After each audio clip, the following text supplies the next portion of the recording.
এমন আমাদের একটা গাড়ি চুরি হয়েছে, চুরি হওয়ার পরে গাড়ি থেকে ওরা নাম্বার নিয়ে আমাদের থেকে আবার বিকাশের মাধ্যমে 10,000 টাকা আমাদের থেকে জব্দ করে, আমাদেরকে গাড়ি ফেরত দেওয়ার কথা বলে আমাদের থেকে টাকাগুলো নেয়, পরবর্তী গাড়ি ফেরত দেয় না। পরে আমরা অন্য নাম্বার থেকে কল দিয়ে ওদেরকে গাড়ি কেনার কথা বলে আনাইছি। আনার পরে ওদের কাছে আমরা আমাদের গাড়ি পাই নাই, তবে সাংবাদিক সাহেবের এই গাড়িটা পাইছিলাম। আমরা গাড়িটা পেয়ে গাড়িটা সেলফিস নাম্বার থেকে শোরুমে ইনফর্ম করছিলাম। তো ওনারা বলে যে এটা সাংবাদিক আঙ্কেলের নাম্বার, গাড়ি ওনার নাম্বারটা দিয়েছিল। দেওয়ার পরে সাংবাদিক আঙ্কেল সুদারাম থানা পুলিশের সহযোগিতা নিয়ে গাড়িটা উদ্ধার করে, আমাদের সহযোগিতা করে। আমরা আমাদের গাড়িটা পরবর্তীতে উদ্ধার করি, আমাদেরকে সর্বাত্মক সহযোগিতা করে নোয়াখালী সুদারাম থানা পুলিশ। আমরা আমাদেরকে ধন্যবাদ জানাই। ঠিক আছে, আমি ওখানে দাঁড়াইছিলাম।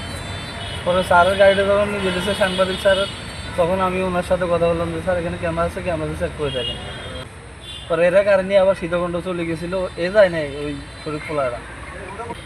বিকাশদার গাড়িটা মানে আমরা নেওয়ার পরে ওখান থেকে না গাড়ির মধ্যে কাগজের মধ্যে নাম্বার ছিল, নাম্বার নেওয়ার পরে বলছি যে আপনার গাড়িটা আপনাকে দিয়ে দিব, টাকা দেন 10,000। পরে ওরা 10,000 টাকা পাঠাইছিল, আর যে কাছে গাড়িটা রাখছে সেই গাড়িটা দেয়নি। এখন গাড়িটা পরে এখান থেকে এখন উদ্ধার করা হয়েছে আমাদের কাছ থেকে। নগদ নিয়ে এলো হার নামানা হার অফার।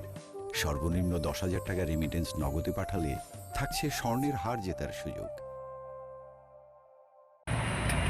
টেলিভিশনের এবং জায়জাদ্দিন পত্রিকার সাংবাদিক, ওনার মেয়ের কে চকলেট কেনার জন্য ইয়াতে আসছিল, পুরাতন বাস স্ট্যান্ড আসছিলেন। ওইখান থেকে ওনার মোটরসাইকেলটা চুরি হয়। তো মোটরসাইকেল চুরির পর উনি আমার কাছে একটা অভিযোগ দেন। সেই অভিযোগের ভিত্তিতে আমার অফিসার ফখরুলকে আমি নিয়োজিত করি এবং তাৎক্ষণিক আমি মনিটরিং করতে থাকি। এই অদ্য দুপুরের দিকে সংবাদ পাই যে মোটরসাইকেলের সংবাদ পাই।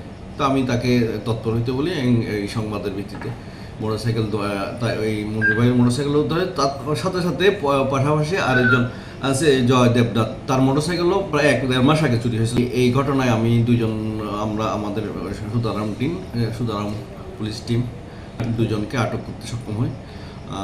তার মধ্যে একজনের নাম ফয়সাল, একজন হলো জাহাঙ্গীর আলম। এই দুইজন আছে, আরেকজন নেপথ্যে আছে, তাকে ধরার জন্য আমরা তৎপর আছি। আশা করি সফল হব। তারা কিন্তু একটা চোর চক্র, তাদের এই নিয়মিত তারা মোটরসাইকেল চুরি করে থাকে।